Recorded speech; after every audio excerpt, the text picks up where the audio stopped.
We've created a special offer just for listeners of the podcast. You can get the book, A World of Creativity, for a special price of $5.98 for paperback, and the Kindle version is only 99 cents. Go to mark-stinson.com to take advantage of this special offer.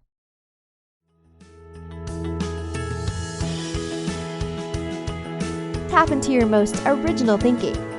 Organize your ideas and create the opportunities to launch your creative work. Unlocking your world of creativity with best-selling author and brand innovator, Mark Stinson. Welcome back, friends, to our podcast, Unlocking Your World of Creativity. And when it comes to Mariah Carey, her star power has never been in doubt. She sold millions of albums, cut more chart-topping hits than any other solo act in music, and that unmistakable, incomparable voice. But there's so much more to her than the numbers. And that's the topic with our guest today, Andrew Chan. He's the author of a new book, Why Mariah Carey Matters. Andrew, welcome to the show. It's wonderful to be here with you, Mark. What a provocative title, first of all. Every time I've read it and I tell people about it, they put a question mark at the end. Like, why Mariah Carey matters?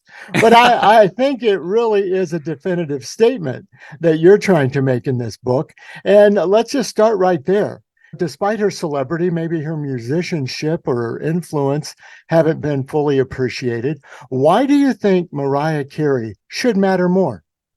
First of all, I will comment on the title. This is part of a wonderful series called Music Matters that University of Texas Press puts out, and I had long admired the books in this series, particularly Karen Tongson's book, Why Karen Carpenter Matters. And when I thought about wanting to write something book length on Mariah, which occurred to me during the pandemic after I had written a piece about her for NPR and thought that I could explore more, this was the series that I knew would be a good home for the project. And I think to your question of why she should matter more, I wanted to write a book that gets away from talking about her chart successes. Of course, a lot of her fans are very proud of her triumphs as a record-breaking solo artist. She has more number one singles on the Billboard Hot 100 than anyone else, including Elvis, and she has almost as many as the Beatles. But I wanted to dig a little deeper. Why is it that this artist, this woman who basically defined the 1990s and beyond and became such a staple of American pop music, disregarded and neglected by a lot of music critics and scholars? That has begun to change, as I note in the last chapter of the book, because there is a wider embrace of pop music. It's no longer true that critics only care about or primarily care about rock music and singer-songwriters who are primarily white men. So there has been a kind of reappraisal in recent years, I'd say probably the past decade, of musicians like Mariah. But I think still a lot of people don't realize that she has written and co-written all of her major songs, except for the covers that she does. And she has also produced and vocally arranged them. And her sound is incredibly distinctive. So I wanted to write a book that uses her as a springboard to explore something that I find fascinating, which is what I call this transcendent ideal of the voice. She is an exemplar, a master, a pioneer of using the human voice in really quite strange and evocative and expressive and extreme ways. I'm fascinated that someone who is testing the limits and the boundaries of the human singing voice could have become in ways that I feel are quite avant-garde, would become such a commercial juggernaut and a household name, and the sound of her voice and the really radical things that she does with it have become so commonplace in households across the world. But I also wanted to dig even deeper and build a case and an argument for her as a really personal musician, a deeply intimate songwriter who is unlike a lot of artists who came up and were molded by the music industry to be these shining, perfect divas who stand behind a microphone and just sing ballads. She is quite idiosyncratic. If you listen beyond the hits, the 19 number one hits that she's had on the Billboard chart, you'll realize that a lot of her album cuts are very autobiographical. She's exploring a lot of pain that she had in her childhood as a mixed race woman. And she's someone who is not afraid of expressing her insecurities and doubts, and beyond just singing about the usual topics of love, romance, and courage, survival. Yes. Maybe we can drill down on that. Certainly the voice is there, Yes. But you did mention the writer, producer, influencer side of this. She's a real contributor and collaborator in a lot of ways. And touching on her mixed race background, a Black, I believe, Venezuelan father, Irish American mother. Yes. But she was very influenced by gospel, by hip hop. All of these influences mix in together. How do you think, from the standpoint of her influence and her fan base, how did all that contribute to she's now ubiquitous. Everybody loves her, all generations. You can hear it on every radio station you turn on and every playlist you might select. So how did that wider influence shape her career and what we think of Mariah Carey now? She came into our public consciousness at a time when R&B and hip hop were becoming the mainstream.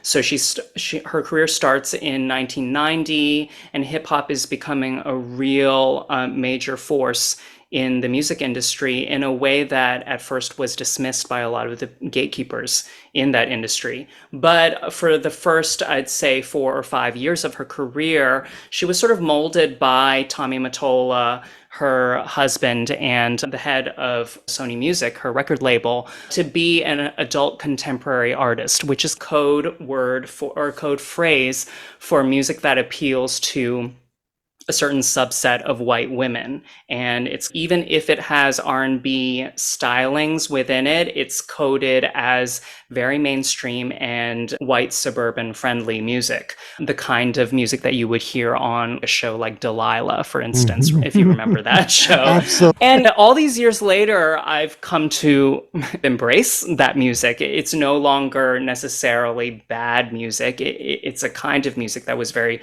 popular in the 80s and 90s. But she was always interested in trying out different sounds and was a huge R&B and hip hop fan even in her teenage years. And so her narrative of how her career has gone is that even though she was doing these big ballads and appealing to the broadest possible demographic, she really wanted to be seen as an R&B and hip hop star. And that was very much tied into her wanting to be seen by understood by the broader public as a mixed race woman, as a Black woman, which a lot of people didn't know that she was. As I say in the book, the Los Angeles Times reported that she was a white woman singing R&B at the beginning of her career. And it was only later that the broader public came to realize that actually she is a Black woman. She is a mixed race woman.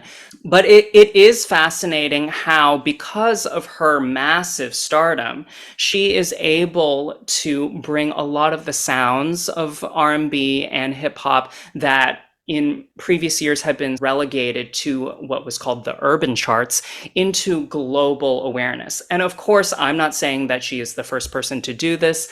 Even back in the 1950s and 60s, the sounds of Black music had already been seeping into the popular consciousness. You had Little Richard, you had Chuck Berry, and then of course through Elvis, a white artist, you get the popularization of those sounds. So this is, and then of course in the 60s you have Motown, you have Stax, you have Aretha Franklin, Stevie Wonder. But so this is a process of the globalization of Black popular music that has been going on for decades by the time Mariah Carey hits center stage. But it's because of her ubiquity and the huge media engine that was propping up her career and turning her into such a big star, as well as her fluency in all of these sounds, her ability to move between a more adult contemporary sound and then pivot to hip hop and pivot to R&B and gospel, house music, different genres. Her vast array of interests and her flexibility in terms of her musical sound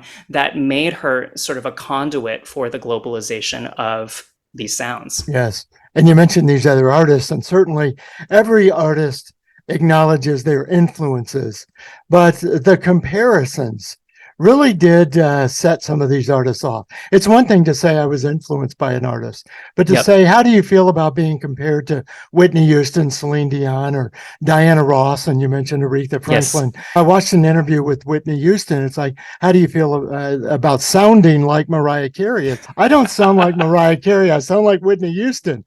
And yet these, and I guess it's the flourishes and it's the range and all that of these artists. But talk a little bit about what you learned about how they felt about these comparisons. And almost people wanted it to be a competition rather than influenced and encouraged and supported by these other, quote, divas.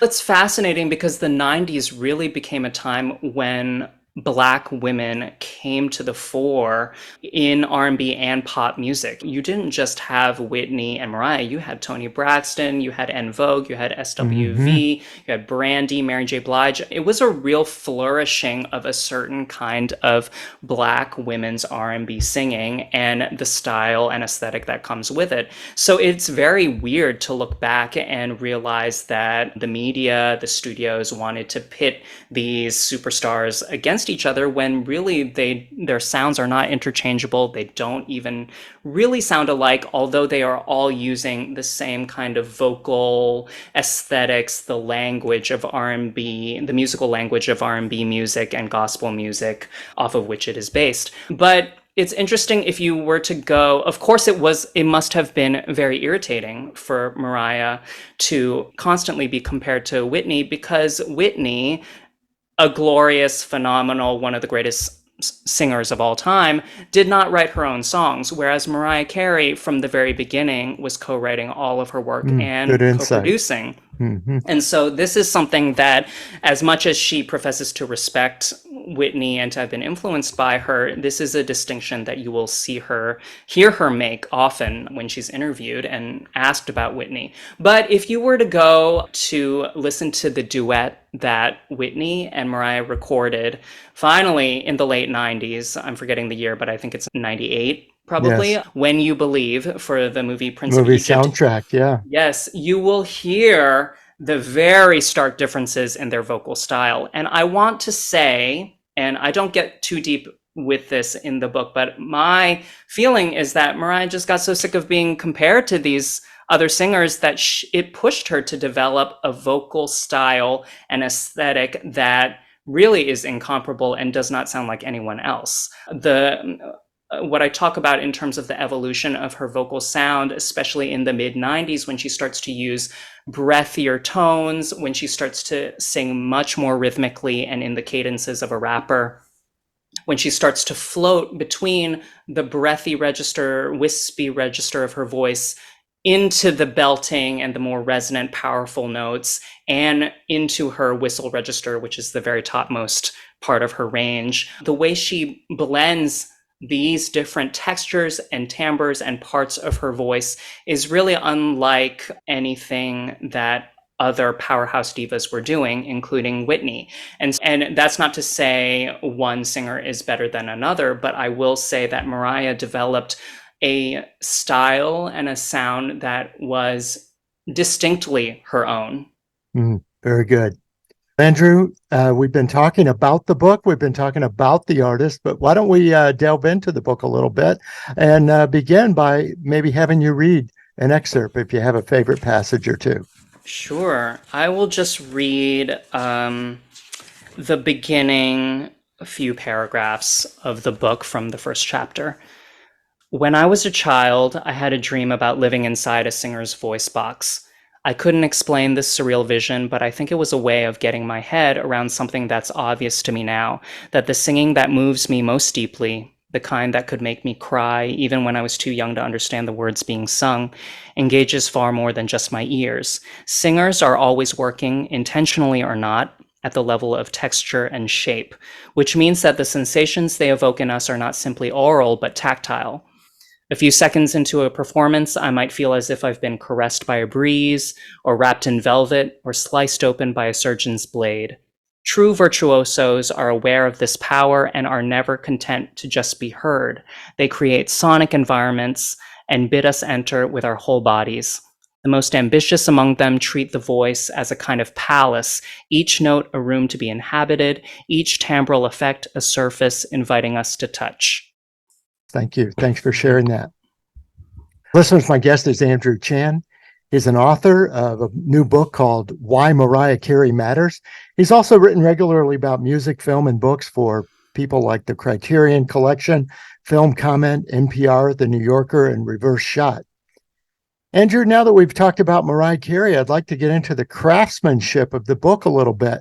And just to highlight a word that you just read in that passage, virtuoso. One reviewer said, virtuosos are a tricky subject because they can bespell you and shut you down, and you get so enamored with the artist that you start writing like a fan instead of a critic. Yep. How were you able to discern that, separate that a little bit? Because we all love Mariah Carey, but how did you keep this from being just a fan piece?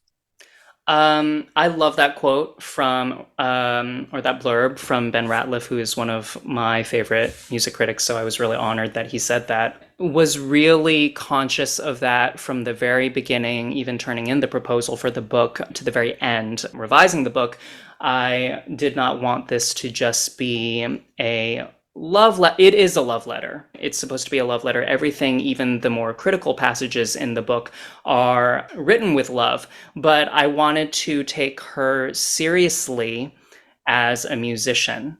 And I thought that this was a challenge because she really has not been written about in a really deeply serious musical way. Even there have been smart things that have been written about her, but I was really seeing a lack of that. And so to me, the challenge was how to take her seriously as an artist, as a musician.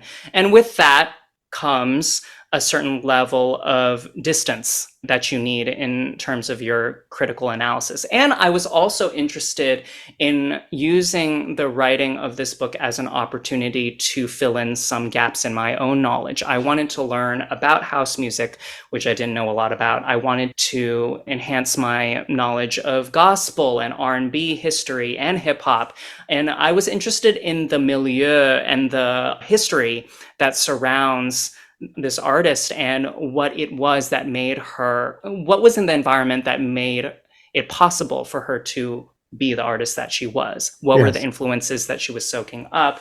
And that gave me a little bit of distance. That helped me understand her as a human being who's soaking up music and responding to it in a really deep way, just as we do as listeners. Mariah talks about herself often as being a music fan first. She talks about how she soaked up the sounds of R&B and Aretha Franklin, Gladys Knight, Chaka Khan, all these amazing singers on the radio. And that's how she learned to be the incredible pop music craftsperson that she is.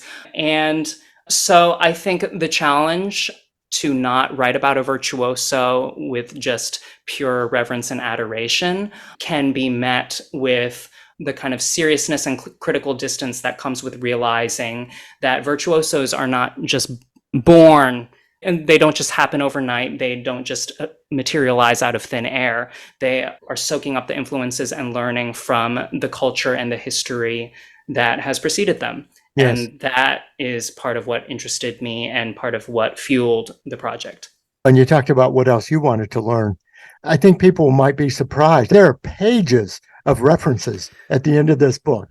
No, I'm not saying it's an academic study of Mariah Carey, but the fact that you had the rigor and the sort of wherewithal to actually cite references and acknowledge where all this research came from. I'm curious as to the approach of writing the book with this kind of, I'm going to document this and I'm going to reference this.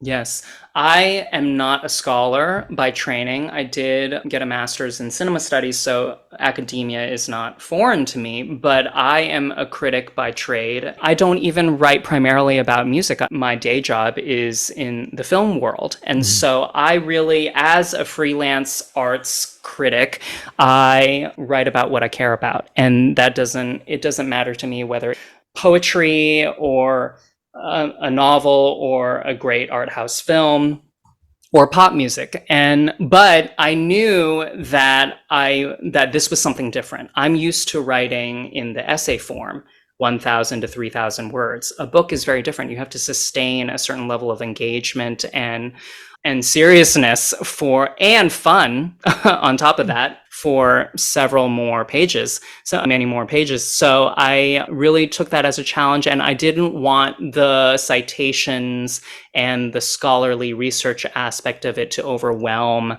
the heartfelt and personal tone that I was trying to capture. So it was always a balance for me throughout, and wondering, am I going too deep into the weeds with this R&B hip hop history?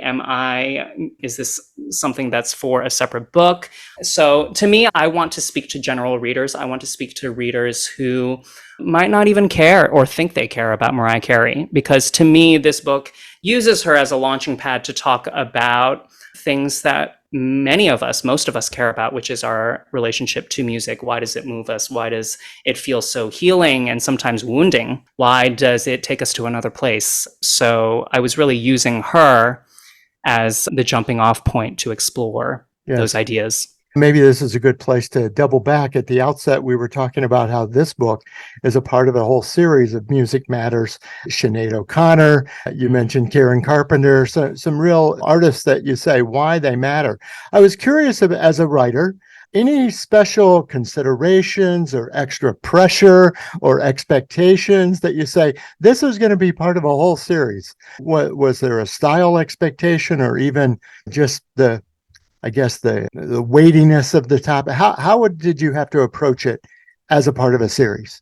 Beyond the requirement that it be around 40,000 words, which is a pretty short book, it was actually a really good project for a first book. There weren't a lot of stipulations or requirements or things that my editors were looking for. They wanted something idiosyncratic. And because I knew that series had accommodated those kinds of really personal critical writing and sometimes eccentric critical writing, I knew that this would be the home for the kind of book that I wanted to do.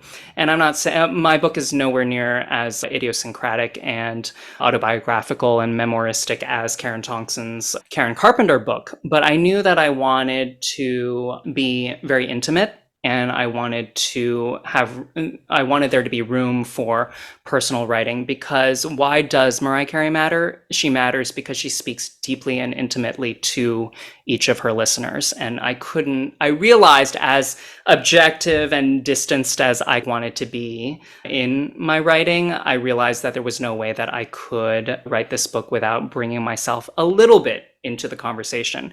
And so in terms of pressure, I don't tend to write about people as famous as Mariah Carey. And this is the first book-length work of criticism on her. There have been other more like celebrity persona focused books on her, but this is the first book-length work of criticism on her. And so I really felt the weight of that. And I thought what I could bring to I knew that I would be coming from a perspective that would be different from anyone else's. This is really a book about singing. And as much as I love and admire her achievements as a songwriter and producer, and do my best to give those aspects of her career their due, this is a book about singing first and foremost. And my love of listening to it, even my background as a kind of failed singer myself, I go into that, and what it's like to have yearned to be something and then to be looking up at this ideal of what you wish you could achieve, you really can't. That longing I think, suffuses this book. Yes. And on this podcast, I always like to explore the ideas of collaboration. And this is your first book, and you've got a nice acknowledgement section. But more than that, I think we have this image, especially with authors, of these lonely writers working their apartments or workspaces or basements or attics. And we're just tapping away and writing a book, and all of a sudden it comes out. Talk about a little bit about the collaboration, the support, the mentorship, even the administrative side of really getting your work up and out into the world. Yeah, I've worked in the arts for my entire career. Before I was an editor at the Criterion.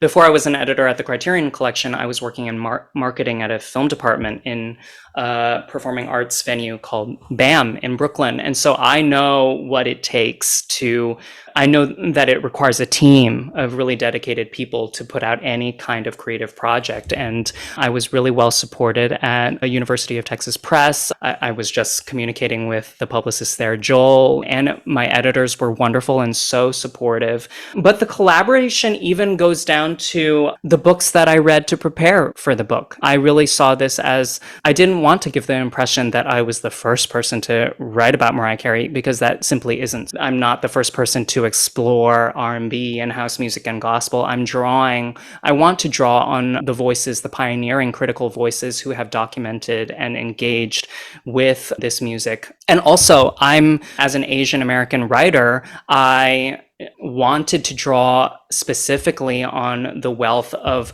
Black writing on Black music, which I thought was really important as well. I think, the books do not emerge out of a void. You are in conversation with the voices that have preceded you, and you are communicating to an audience, which includes your editors, which includes the publicist, and includes your friends. My friends who are big Mariah fans, we call them lambs, were very influential in the direction that I took with the project. I appreciate you sharing that. Listeners, my guest has been Andrew Chan. He's the author of a terrific new book just out called Why Mariah Carey Matters, from the University of Texas Press. Andrew, as we wrap up, talk specifically and very personally to a listener out there who's questioning their work. Give us some inspiration of why blank, insert your name, and why your work matters. Because sometimes we forget that as creative and content creators and people. If you like this podcast, here's another show that you'll like from BSB Media. The Patients Speak. Healthcare innovations accelerating the patient journey. It features interviews with healthcare leaders, patient advocates, medical providers, and researchers. Presented by 83 Bar. Look for The Patient Speak on your favorite podcast app.